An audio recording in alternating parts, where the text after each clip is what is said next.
ቪዲዮ መረጃ ታምፕሊሱን ስም ካነሳች እኮ አምጥታለች እኮ ልጅቷ እኮ በመረጃ ነው ያመጣችው። እኛ ተቀብለናል መረጃውን። ግን መንግስት ባለበት ሀገር ይህ ቺምፓንዚ እንዴት ነው በከል ችኮችን እየወሰደ የሚደክለው? ምንድን ነው እንደዚህ አይነት ነገር? 17 18 የሞላቸው እኔ የሚገርም አንድ ቀን ነው ያየሁት። እኔ እንደዚህ እንደፈመሰም አላውቅም። አንድ ቀን እሱም ከስቲፍ ጋር ቪዲዮ ሲሰራ ነው ያየሁት። 800 ምናምን ሺህ ፎቶ። ስቲፍ እኮ ውበቱን ለማጉላት ብሎ ነው የተጠቀመበት እንደ ባክግራውንድ አይቻለው። ልጁንማ ከዛችኛዋ ሳራ ከምትባለው እንደ ባክግራውንድ ነው የተጠቀመው። ኢንተርቪው ሲደረጉ ምናምንማ አይቻለው። ሳይድ ኪያስክ በጣም ነው የምንጣኔ። እኔ ለማንም ሳይድ አልይዝም። እኔ ሶሻል ሚዲያ እኔ የራሴን ሀሳብ ነው የምሰጠው። እኔ ኖርማሊ ዳኒ ፓዚ እንደሆነ ስለማቅ ነው እንዲያልኩ እንጂ አሁን ነው ያለው።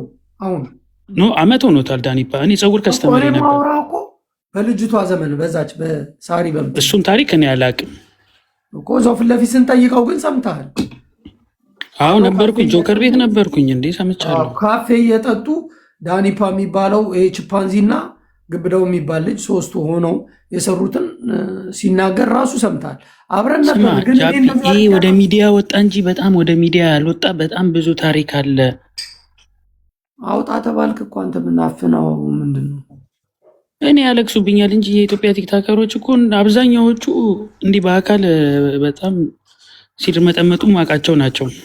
ኧረ ተዋቸው በቃ። አሁን ጭራሽ እኔ ባለፈው ስማ የዛሬ አመት ከ7 ወር ማለት ነው ኢትዮጵያ ሄጄ ማን እንዳገኘ ታውቃለህ? ናሆም ፎንቲ የሚባለው ታኩር እና ያ አንድ ማን ነው ቲክታከር ሶስቱ ዱቅ ብሎ የሆነ ቦታ ላይ ፎቅ ላይ ነው የሆነ ቦታ ሺሻቸውን ይመጡላል ቲክታክ ላይቭ ገብተው እና ውዳሴ ማርያም እንዲደግሙ ነው የፈለግከው አንተ? ኧረ ተው ጃፒ፣ ኧረ ጃፒ ቦሌ መድኃኒዓለም ታውቀዋለህ? እኔ ብዙም አላውቅም። እኔ 10 ዓመት ሆኖኛል። እና ቆመው በአንድ እግራቸው እንዲጸልዩ ነው የፈለግከው? ምን አገባ እናንተ?